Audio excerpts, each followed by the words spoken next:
Check one, two, check one, two, check one, two. What is up, guys? It's your boy CAGYJAN back at it again with a new video. And in this video, I bring you Gold Fever, the Promised Land. This game is a survival game, just like DayZ, Scum, or Rust. If you guys never played this type of games, it's very, very simple. Basically, you have to survive in the game. You have to eat well, make sure other players don't kill you, they don't steal your loot. And of course, this game is going to be play to earn. It's going to have NFTs, but it's also going to have a free-to-play aspect. So you can join servers where you're not actually engaging in the play to earn economy. But who wants to play in this channel free to play games with no play to earn potential? So they're gonna appeal to both markets, the people that would basically buy on Steam, the regular Andes out there that play games, that have no idea what play to earn is. And of course, there's gonna be servers in which you're gonna be able to farm gold, you're gonna be able to sell it, you're gonna be able to swap it for money, you're gonna be able to exchange with other players different items and different stuff. So that's what I like about this game, is appealing to both markets. So I see potential in this game no matter what, right? Even if it's a game that is free to play, I see a lot of people actually engaging in this game through Steam. I mean, games like DayZ, like Rust, right? A lot of people play those games. I used to be a DayZ player. But anyways, before we get started, I'm gonna show you everything this game has to offer right now in alpha, and then I'm gonna give you all the all the boring stuff, the tokenomics and all of that blah blah blah. But I want to show you gameplay first. Now, before we get started, a quick word from our sponsors, indexscoop.com/MVI. The MVI token is a token that captures all the value in the metaverse.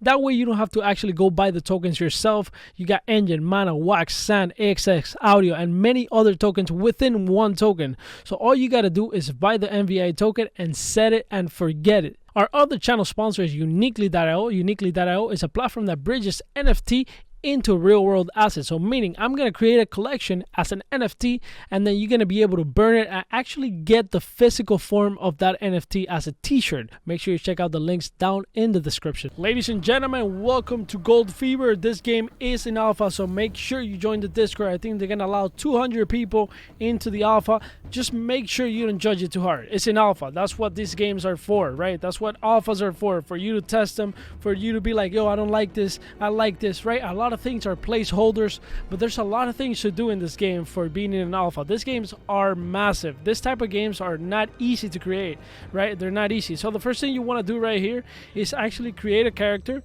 You either want to be adventurer or tribesman. It does come into play later on when the actual game comes out. Depending on the faction that you choose, you're going to be able to participate in different parts of the economy within the game. Now, let's just say I want to be adventurer. I could either be medic, hunter, or prospector. Now, the first thing you're going to see right here is going to drop you into this island. And if we go to the tab menu, you can see right away we have a gun, we have another gun, we have a knife, we have food, we have gold pan to actually get gold, we have empty bucket, we have a torch. We can actually choose it right here. We could choose the gun.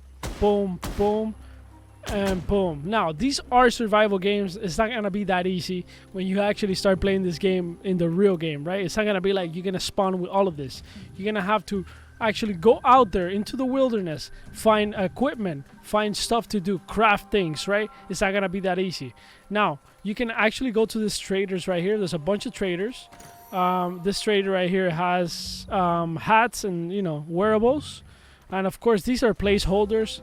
This is not necessarily going to be like this in the game. It's not going to be everything in one place. And what I mean by that is that there's a lot of traders here. You got this one that actually gives you equipment for gold and mining.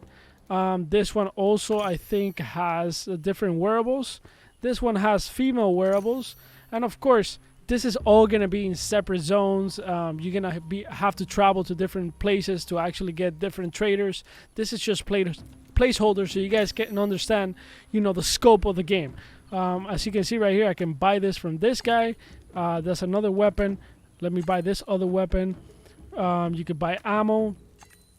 You could buy ammo for the shotgun. Boom, boom, boom. There's different type of knives that's gonna come into play as well. If you guys never play survival games, you need those knives, to cut trees, and you need those resources to actually craft.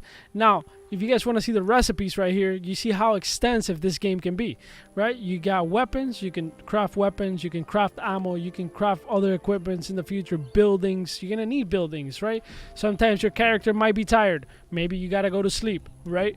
Right here we got some equipment for gold mining or refining, I guess, or finding gold, and I'll show you guys how to use that. We got tools, we still don't have that. Fuel, right? You could drive different things, right? We got planes, we got horses, we got donkeys, we got dogs, and I'll show you the dogs right here real quick. Boom. Let's actually buy a little dog from this guy, and he'll follow you around. Now this dog is not gonna do anything right now, but imagine this dog in the future being your NFT, you know, with this different type of breed. I mean, just imagine even breeding in this game. I mean, this is an idea for the devs right here. Like, you can introduce breeding between dogs. That could be like a fun thing to do in this economy, right? Dogs with different DNAs, and maybe those dogs can do different things, right? They can attack other players. Maybe they can go find different resources depending on the breed they are. Like, things like that, right? Now, let's actually go to this guy, and we can actually buy a donkey from this guy. This is I guess the donkey farmer, and we can also buy what else? Donkey saddle. You want to buy that, and the cargo as well. So if we go to the donkey right here, we press E, we actually can put the saddle, and we can actually ride it. So that is super cool. Like, I really haven't seen any other game do this in survivals. Well, maybe Rust does have horses, but this is really cool. And the reality is I never really played Rust. I played DayZ and I played Scum. Rust was more like something I watch people play. And then you go right here and you can actually buy a horse. Same thing. I will give you guys the whole idea of this game, how this game works in terms of the economy. By the end of this video, I'll give you all the tokenomics, how is the play to earn gonna work, and all of that good stuff. But the basics is that, you know, one faction goes gold mining in a server, and then the other faction basically has the goal of stopping the gold farmers. Let's say the other faction kills me, and they retrieve the gold from me, and they bring it back to a safe zone. Then basically they get rewarded for that. Alright, so the first thing we want to do to actually get some gold from the river, all we gotta do is, well, I already have the materials, but I actually want to take this to show you another way to get gold. There's a few ways. So this rocker box, I'm gonna take the big one. I'm gonna buy it, and I'm gonna pick it up, and as you can see, it slows you down. This is already a good mechanic for the game. This is already a good thing. I see that the developers understand that, you know, things have a purpose. Just like, you know, real life. Like, you can't just carry this thing and just run, right? And I guess purpose is not the right word, but, you know, things have to interact with the player in a way that makes sense. So there's a lot of things that are gonna feel real in a survival game. That's how it's supposed to be. Some survival games are a little bit more, you know, they feel more arcadey. I would say Rust is more arcadey, but Scum and DayZ are super real, right? They're super tough. Look at the dog. Look at the Doge. Look at the Doge, ladies and gentlemen. Look at the Doge. So for you to actually navigate with this, oh my god, I'm gonna crash. Alright, for you to actually navigate, you press W, and then left click. Left click is the, obviously goes to the left, and right click paddles on the right side, right? So you want to steer your thing just like that. Right there. Let's go, my little Doge. Of course, alpha type of things. But even swimming in an alpha, like, I've been looking at New World, and even in New World you can't swim. And that game is really well polished. Like, people are walking underwater and stuff, and that game is about to come out. I mean, I don't know if that was intended, but whatever. You know, the point is that, you know, they're thinking about every single detail here. I mean, that's a small thing, but, you know, I like that. I like that. Now, I did bring the rocker box, or whatever it's called. Let's see. Open cargo. Rocker box. There we go. So I'm going to show you how to use a rocker box. we're gonna have to assemble the rocker box. We don't actually need this to get gold right now, but I think it's in the future it's gonna be more efficient to use this for gold, right? So I'm gonna teach you a few ways to get gold. So the number one way would be with the pan, gold pan. You take the gold pan, you take it to the cubic meter. I mean, it's really well, like, they're telling you where the gold is at, but in the future it's not gonna be like that, right? In the future it's gonna be like, you know, you're gonna have to find the gold spots. And as you can see on the bottom right, I'm getting little gold nuggets, right? Gold nuggets right there. And that's basically gonna be part of the currency in the game. So there you go. I have gold in my inventory. Boom, boom, boom. Easy claps.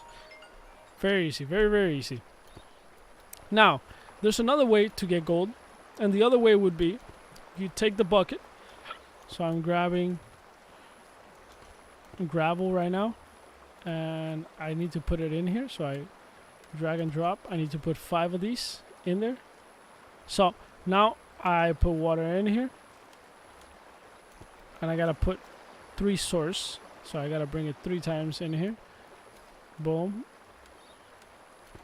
And again, more water, and boom, ladies and gentlemen. And now we start processing right here. Easy. So we're shaking it, shaking it, shaking it until we get some gold. This is pretty cool, actually. Pretty cool mechanic. I'm gonna show you guys other recipes. So I'm gonna do the adventure tent. As you can see, you're gonna need resources to actually build this. So it's not gonna be that easy, right? In the future, you're gonna have to go out there, get some leaf, get some branches, and it's gonna be a mission. Everything you do is a mission, basically. It's a mission. So if I go here, build, I can actually build it here. I'm gonna put it there. We go, and then assemble it. Oh, I stepped away from it. And I go to sleep, right? Right now, there's not much to the sleep, right? But in the future, you might need that. You might need sleep to keep going, right? It's going to tell you, hey, you're tired. Your character is tired, etc., etc., etc.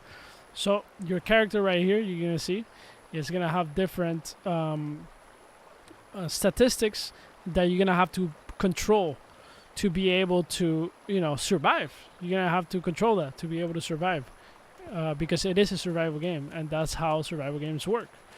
Let's see what other thing we can build right now.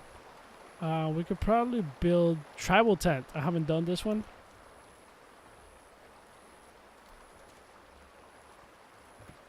There we go. Assemble it. Boom. Lol. Yeah, sure, dude. That's helping me a lot from the water. Now it does go into the night. It does rain. It does thunder. So there's gonna be a lot of, you know, different weather types. I don't know exactly how that's gonna affect the gameplay. I mean, the night obviously is gonna affect the gameplay in the future. It is the night, so you don't want to be roaming around too much at night. You know, you don't want to be using this either. People can see you from a mile away.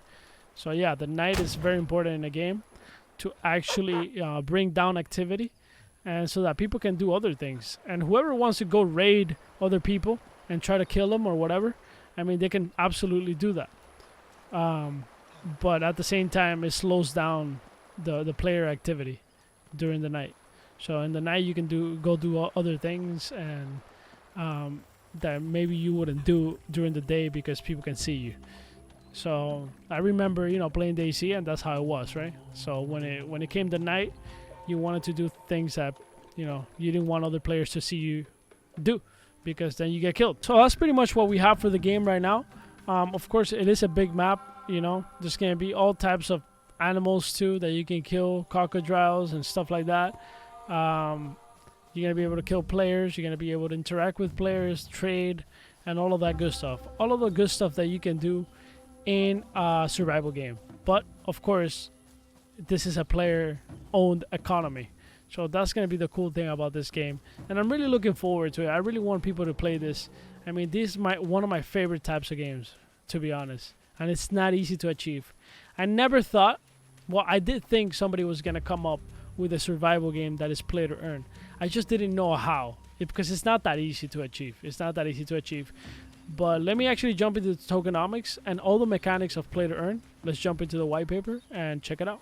Alright, so let me explain the play to earn mechanic in this game. Let's jump right into the white paper. Now, the free to play is self-explanatory. You're going to be able to join free to play servers. You're going to play a game just like a traditional game, just like a traditional survival. You're going to play against other players, and anything you farm, anything you do has no economic value, right? So there's going to be servers with play to earn, and that's what I'm going to explain here. Gold Fever is set in the unforgiving wilderness where a gold rush pits the native tribes against adventurers who come in search of riches. Now, this is very important. There's two factions here. You can either be a tribe or you can be in the adventurer's side.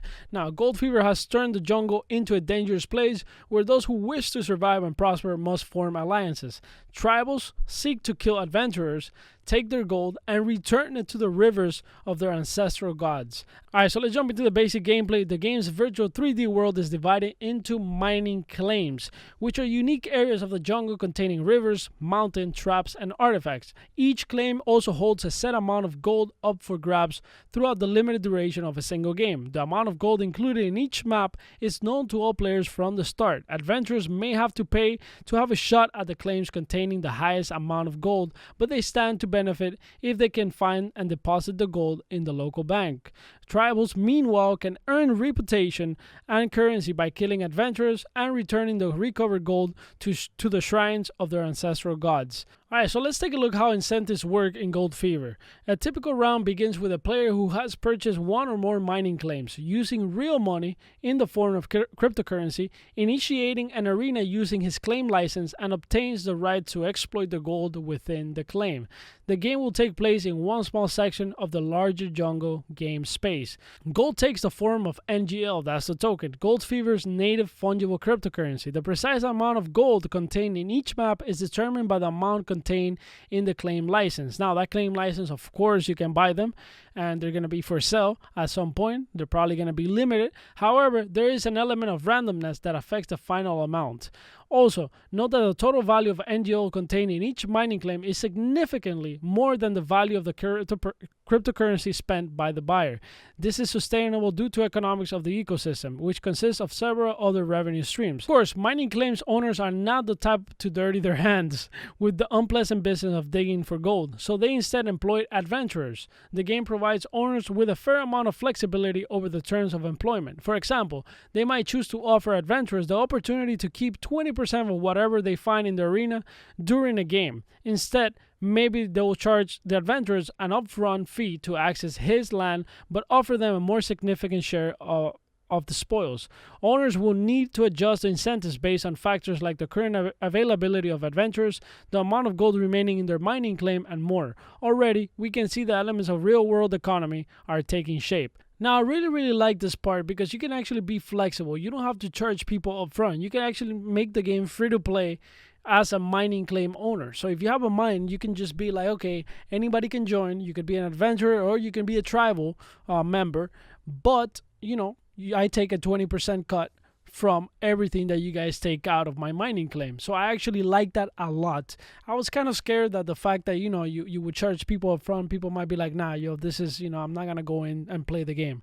Like the play to earn part of the game. I don't want to do that. I don't want to pay up front. So I think this is the model right here. The mining claims that actually let you play for free, right? Basically for free. The entrance is free, and then they take a percentage, they take a cut of everything that you take out. I think that is the way. And of course, you might be thinking like, okay, so what is the purpose of a tribal member, right? Why would I want to be a tribal? Well, the same thing right here, and it says it right here.